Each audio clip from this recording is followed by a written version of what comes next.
San Francisco, it calls to me, San Francisco. I gotta be back in Frisco, beside the sea, up and down Chinatown, New York's pace, Chicago's grace, great towns, but they can't replace the razzmatazz, Alcatraz, and all that jazz. Telegraph Hill, it fits the bill, cable cars thrill, they thrill me still. Golden Gate Bridge, the fog rolling in. So if you find the need to explore all your dreams, look to San Francisco, my favorite town. Look to San Francisco, my favorite town. Welcome to Great Chefs of San Francisco, a culinary guided tour with the chefs of some of the finest restaurants in the Bay Area. This time from St. Helena in Napa Valley, Rose Le Favour and Chef Bruce Le Favour. He was born in upstate New York and got interested in food while serving in the armed forces in France. He has never worked for anyone, but simply started in the restaurant business by opening his own operation, the Paragon in Aspen, Colorado in 1961. That was followed by an 8-year stint in Sun Valley, Idaho at Robinson's Bar, a guest ranch. In 1981, Chef Bruce and co-owner Carolyn Rose opened the restaurant in St. Helena that bears their names. It is located in Northern California's fabled wine region. Over a century ago, Robert Louis Stevenson wrote glowingly of his visits to a winery just outside St. Helena. The charm, not to mention the great wine, is still there, a point not lost on Chef Le Favour.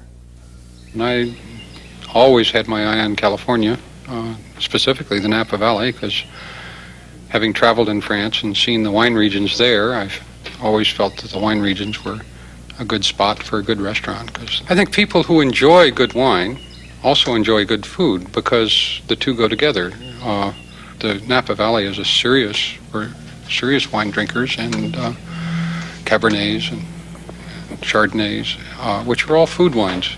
And so people who make wines like good food. And also people who come to visit are wine aficionados. Therefore, many of them like good food. So your tourist and your native are both disposed to good food. The redolence of fresh flowers permeates the tiny dining room. It holds 32 diners served in a single seating per night. One encounters almost a textbook example of ecotopian philosophy at Rose Le Favour. For example, customers are not allowed to smoke until the dessert course. It is one of the many examples of the out-of-the-ordinary nature of the restaurant. Another is the menu for this program.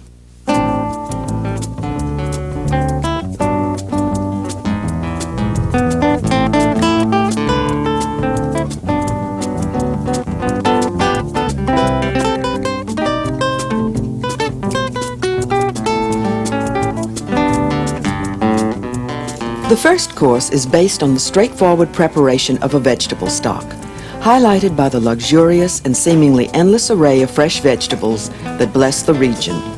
Chef Le Favour's stock includes Maui onions, carrots, garlic, rutabaga, parsnips, leeks, and fresh herbs, grown quite literally just outside the kitchen door. Watch for the skimming step in this recipe. It's a key to correct preparation. The idea for that came last spring. Carolyn Rose and myself were in Nice, eating at Le Chantecler in the Hotel Negresco. The chef there is Jacques Maximime, and he had a menu potager, a vegetarian menu, and a very fancy. The Negresco is the fanciest hotel in Nice, and one of the menus was a menu potager, and the first course, which Carolyn had, was a vegetable soup, and it was basically what you saw today. I don't know. I didn't talk to anybody. I just loved it at that time, and I couldn't wait to get back and try it myself. I use vegetable stock frequently as it is, all in many other preparations, and we always have vegetable stock. I usually make it 2 or 3 times a week.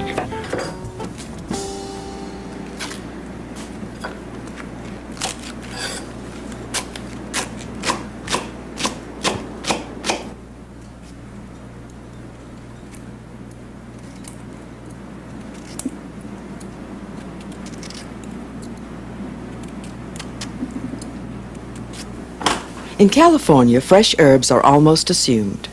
Here, Chef Le Favour adds basil and thyme in addition to bay leaves, whole cloves, black peppercorns, and, surprisingly, a Chinese gesture, star anise. Most of the chefs in the world are doing that now, too. Michel Garrard used star anise in some of his stocks, for instance. I know that. It's a flavor. You can use fresh anise, fresh when it's in season, but it's not in season now, so it's a good flavor to have in your stock, and in the vegetable especially. Cover the vegetables with water and bring to a boil, then lower and simmer for 20 minutes.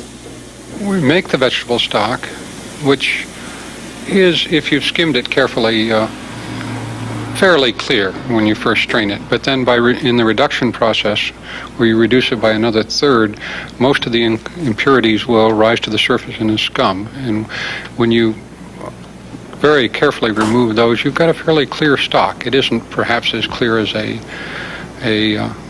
egg-whited, traditionally clarified stock, but that flavor is already so delicate, and I found if you clarify it in the traditional manner, you end up with dishwater. So you try and make a clear stock to begin with, so your flavors are all there. Then for each 2 cups, I found this proportion to be fairly good, because the jelly should be fairly firm if it's in the refrigerator, but ideally it should be served almost at room temperature, so the flavor is up. If it's served at refrigerator temperature, the flavor is lost. So 1 tablespoon of gelatin for 2 cups of stock is a good proportion. You just dissolve the gelatin in cold water, heat the gelatin in bain-marie, add it to the hot stock, and let it gel. Forgot to take it out. It's supposed to be out at least a half an hour. I don't think visually it'll show too much. It's supposed to be out at least a half an hour, and I usually leave a big pan like this out an hour just to come up close to room temperature. It's a little too jelly-like this way. It shouldn't be quite that jelly-like.